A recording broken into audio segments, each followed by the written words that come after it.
Everyone, कैसे हो आप सब। तो I hope you all are doing good and you all were से वेल। ये लोकेशन देख करके तो आप लोगों को जाना पहचाना लग रहा होगा। वेल, आज का ब्लॉग है आने वाला वैष्णो देवी ब्लॉग, क्योंकि मैं वैष्णो देवी गई थी, तो उसी का एक छोटा सा ब्लॉग आपके साथ शेयर करूँगी। तो बने रहिए ब्लॉग में मेरे साथ। तो चलिए ब्लॉग को हम शुरू करते हैं। तो ये देख सकते हो आप, यहाँ पर मैं रेडी हो चुकी हूँ। सो गाइज, मैं हो चुकी हूँ रेडी अभी वैष्णो देवी जाने के लिए। और अभी और ये है हमारा लगेज, क्योंकि मैं पूरी फैमिली जा रही हूँ तो लगेज भी बहुत सारे हैं। तो ये सारी लगेज हमारी और मेरी फैमिली की है जो हम लेके जा रहे हैं। सो गाइज, अभी मैं घर से निकल रही हूँ तो तो यहाँ पे हमने अपनी कैब बुला ली थी न्यू दिल्ली रेलवे स्टेशन जाने के लिए। वहीं से हमारी शाम की ट्रेन थी। और ये जो मेरा छुटकू है ना, वो कुछ ज़्यादा ही एक्साइटेड था वैष्णो देवी ट्रिप के लिए। तो इस ब्लॉग में मैं आपके साथ सारी चीज़ें शेयर करूँगी कि वैष्णो देवी जाने से पहले आपको क्या क्या प्रिकॉशन लेने चाहिए इस कोविड में। तो हम बिल्कुल रेडी हैं, बस अब हमारी कैब खुलेगी और हम चलेंगे स्टेशन की ओर।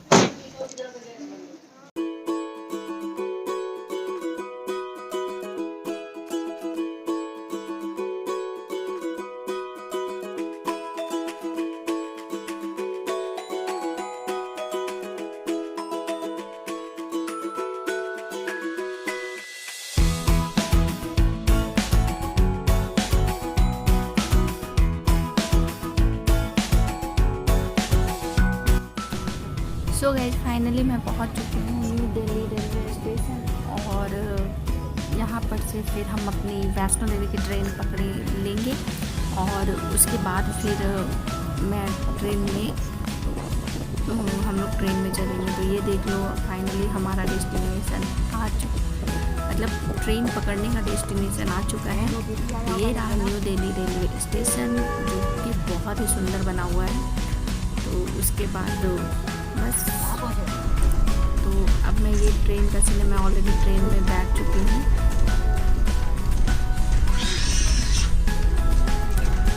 फाइनली मैं पहुँच चुकी हूँ कटरा रेलवे स्टेशन। ये जो है आपको सीन मैं दिखा रही हूँ, ये कटरा रेलवे स्टेशन का है। बस यहाँ से मैं आपको प्रोसेस बताऊँगी कि किस तरह से आप यहाँ से जा सकते हो। तो जैसे ही उतरोगे ना आप, यहाँ पे कुछ पुलिस वाले रहते हैं जम्मू के, इस तरह से लाइन लगा देंगे आपकी। और आपका जो है ना वो कोविड टेस्ट जो है RT-PCR टेस्ट चेक करेंगे। अगर आपने 2 वैक्सीनेशन ले रखी है तो आपको बस चेक करके छोड़ देंगे। लेकिन अगर आपने सिंगल वैक्सीनेशन लिया है तो आपको वहाँ पे जो है वो टेस्ट करवानी पड़ेगी। तो ये हमारी लाइन थी सिंगल वैक्सीनेशन की, और डबल वैक्सीनेशन वालों की अलग लाइन थी। हम सब ने सिंगल वैक्सीनेशन ले रखा था। ये देख रहे हो, ये जो लाइन है ना, ये डबल वैक्सीनेशन वालों की है, जिनको कोई भी टेस्ट नहीं होगा। ये बस इनकी दोनों सर्टिफिकेट देख के इनको एंट्री दी जा रही थी। और ये जो मैं जिस लाइन में खड़ी थी, इसके बगल वाली लाइन, ये जो है सिंगल वैक्सीनेशन वालों की है। उनकी जो है कोविड की टेस्ट होनी थी, क्योंकि हम जो है घर से करवा के नहीं गए थे। तो इतनी लंबी लाइन लगी हुई रहती है, इससे भी ज़्यादा नेक्स्ट डे लगी हुई थी लाइन। तो आप प्लीज़ जाइए तो उसको करवा के रहिए। और ये जो है स्टेशन से मैं आपको दिखा रही हूँ, स्टेशन से कुछ इस तरह का व्यू दिख रहा है, जो कि काफ़ी सुंदर, काफ़ी ब्यूटीफुल लग रहा है। आप देख सकते हो, बहुत ही वहाँ पहुँचते के साथ आपको इतनी अच्छी मिलेगी लोकेशन की मैं बता नहीं सकती। तो ये देखो, ये कुछ इस तरह से कैंप लगे हुए हैं जो कि टेस्टिंग कर रहे हैं कोविड वाले। तो इसी तरह से आपकी भी वहाँ पे नेम की एंट्री की जाएगी और आपके भी टेस्ट होंगे। और वो 10 मिनट्स में जो है वो सारे रिजल्ट्स दे देते हैं। तो ये यहाँ पे सारे टेस्ट चल रहे हैं। जितने भी पैसेंजर हम लोग आए हुए हैं, सारे के टेस्ट हुए, हम सब के टेस्ट हुए यहाँ पे। हमने अपना कोविड टेस्ट करवाया। और उसके बाद यहाँ से निकलने के बाद वो 10 मिनट्स वेट करने बोलते हैं आगे बढ़ने को। तो यहाँ पे मेरी मम्मी का टेस्ट हो रहा है। इसके बाद हम लोग निकल के चले आए। यहाँ पे जो है वो निकलता, दो सब लोगों का टेस्ट की आती जो भी है रिज़ल्ट। तो हम लोगों की रिज़ल्ट टचवुड हम लोगों की सारी की निगेटिव आई। और हम फिर निकल गए वहाँ से होटल की ओर, अपने डेस्टिनेशन का। तो यहाँ पे हम लाइन लगा के अपने वेट कर रहे थे अपने रिजल्ट्स का कि क्या होगा। टेस्ट रिजल्ट में काफ़ी ज़्यादा डर भी लग रहा था। तो होप है कि आप घर से करवा के जाओ। ऐसे वहाँ भी काफ़ी ज़्यादा सुविधा है तो आप वहाँ भी करवा सकते हो। ये देखो, ये कुछ ये इस तरह के नज़ारे दिखते हैं कटरा स्टेशन से। सो गाइस, सारे फॉर्मेलिटी करने के बाद मैं होटल पहुंची और फाइनली मैं यहाँ पे हो चुकी हूँ रेडी। अब हम निकलेंगे भवन की ओर। तो हम पहुंच चुके हैं बाण गंगा, जहाँ से वैष्णो भवन की ओर वैष्णो देवी माता के मंदिर की ओर शुरुआत होती है जाने की। तो ये जो है बाण गंगा के फ्रंट का सीन है और हमने जो है पैदल ही यात्रा शुरू की है यहाँ से। तो ये बहुत ही यहाँ पे नज़ारे सारे बहुत ही सुंदर हैं।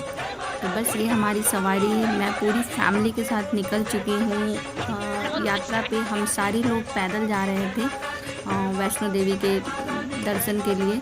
और जो मज़ा पैदल जाने में है ना, वो किसी और व्हीकल से जाने में नहीं है। बट हाँ, हम ये भी सोचे कि हम थक जाते हैं। तो यहाँ पे हम लोग बस मस्ती करते हुए जा रहे थे।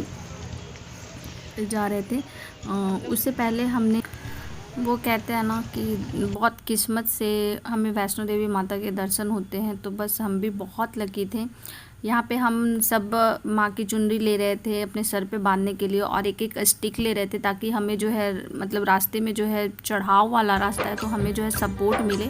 तो यहाँ पे हमने सब लोगों ने अपने सर पे माँ की चुनरी बांध ली और हम सब ने एक एक स्टिक ले लिया। स्टिक लेना बहुत ज़रूरी है, ये ना पूरे रास्ते काफ़ी ज़्यादा सपोर्ट देता है। तो बस यहाँ पे मैं पहुँच चुकी बाण गंगा, जहाँ से एंट्री होती है ना, वहाँ पे हम लोग बस पहुँच चुके हैं, आप देख सकते हो। और यहाँ पे चारों ओर बस ग्रीनी पहाड़ ही आपको नज़र आएंगे। बहुत दिल को सुकून देने वाला ये जो होता है ना, वो पूरा दर्शन बहुत ही ज़्यादा अच्छा होता है। और पीछे बहुत सारी चुन्नी बांधी हुई थी, जो ये जो सर पे लगाने वाली है ना, बहुत लोग जो अपना दर्शन पूरा कर लेते हैं वो जो है यहाँ पे बांध देते हैं। तो ये देखो, कुछ इस तरह से ब्यूटीफुल नज़ारे हैं गाइज, क्या बोलूँ। ज़रूर जब आपको टाइम मिले, ऐसे तो आप लोगों में से सारे लोगों ने ऑलमोस्ट दर्शन किए ही होंगे, जिसने नहीं किया तो प्लीज़ जाइए और ज़रूर दर्शन कीजिए वैष्णो देवी माता के। कहते हैं ना, बहुत अच्छा, सारे बिगड़े काम भी वो बना देती हैं। तो ये जो आपको दिख रहा है वो मेन एंट्री का है, यहीं से हमारी एंट्री होती है। यहाँ से बस अब हम चेक इन करते हुए जा रहे हैं अंदर की ओर और यहाँ से हमारी एंट्री होगी। यहाँ इसके बाद कोई भी ऑटो वाले, रिक्शे वाले को अलाउ नहीं है। ये देखो, हम एंट्री कर चुके हैं। यहाँ पर से जो भी है घोड़े वगैरह, जो लोग पैदल नहीं चल सकते उनके लिए घोड़े वगैरह अवेलेबल थे, वो बुकिंग करा करके और उसे ही चढ़ाई कर सकते। पर हमने पैदल ही चढ़ाई शुरू की थी, ये देख सकते हो। तो बस जय माता दी कहते जाओ और चढ़ते जाओ भवन की ओर। तो हम बस जय माता दी कहते हुए अपनी मंजिल की ओर बढ़ते जा रहे थे और कहते जा रहे थे जय माता दी। और जब आप रास्ते में चलोगे ना, पूरे रास्ते लाइट शॉप से भरी हुई है। तो कुछ इस तरह से आपको शॉप वगैरह मिलेगी जहाँ पे आप फ़ोटो क्लिक करा सकते हो। जो भी आप फैमिली के साथ, कपल के साथ, जो भी आपको फ़ोटो क्लिक करवाएंगे वो आप करवा सकते हो। फ़ोटो क्लिक काफ़ी सुंदर ये सब जगह बहुत ही अच्छे शॉप है अवेलेबल है। और ये देख सकते हो नीचे इस तरह से कुछ है यहाँ पे नीचे बने हुए।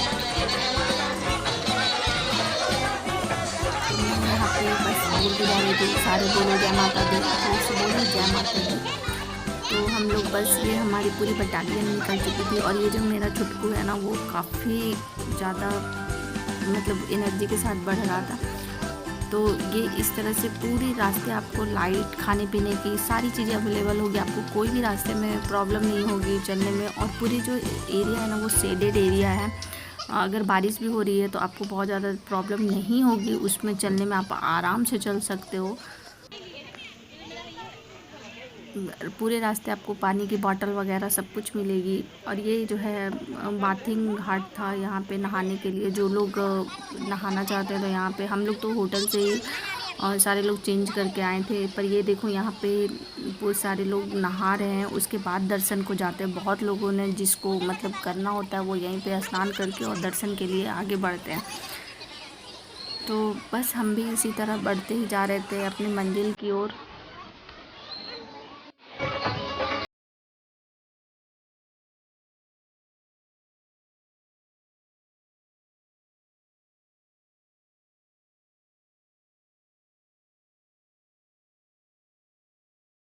तो यहाँ पे हम बस चलते चलते थक गए। हमने थोड़ा सा पानी वानी पीने के लिए हम थोड़ी देर रेस्ट करने लगे। बस थोड़ा सा पानी पीजिए, कुछ खाते पीते चलिएगा तो आपको बहुत अच्छे से हंसते खेलते पहुँच जाइएगा। क्योंकि अगर जल्दी जल्दी चलोगे ना तो जल्दी ही थक जाओगे। तो बस हम आराम से ही चढ़ाई कर रहे थे। ये देखो हम वापस से बस थक गए और फिर बैठ गए और फिर चलना शुरू करते थे। बस इसी तरह से हम चल रहे थे, धीरे धीरे करके सब लोग थक रहे थे क्योंकि काफ़ी ज़्यादा चढ़ाई का रास्ता। और ये हम पहुंच गए, बहुत काफ़ी ऊपर पहुंच गए थे अर्धकुमारी के आसपास। और ये देखो यहाँ से नज़ारे, बस ये अर्धकुमारी से हम थोड़ी ही पहले थे और काफ़ी ज़्यादा ये देख सकते हो भीड़ भी जा रही थी। कलयुग में भी होते हैं यहाँ रोज चमत्कार। ले अम्बे नाम चल रे, चल वैष्णो धाम चल रे, ले अम्बे नाम चल रे। सो फाइनली हम पहुंच गए अर्धकुमारी में। और यहाँ पे आने के बाद काफ़ी तेज़ बारिश होने लगी थी, बहुत ज़्यादा तेज़ बारिश होने लगी थी। और ये जो है सीन है अर्धकुमारी का आपके। और अर्धकुमारी के पास ये इतने सारे रेस्टोरेंट वगैरह थे कि अगर आपको भूख लगी हो, कुछ भी खाना पीना चाहें तो आप खा पी सकते हैं। बस हम भी कुछ खाने पीने का ही पूछ रहे थे क्योंकि काफ़ी टाइम हो गया था और सब लोग बहुत ज़्यादा थक चुके थे।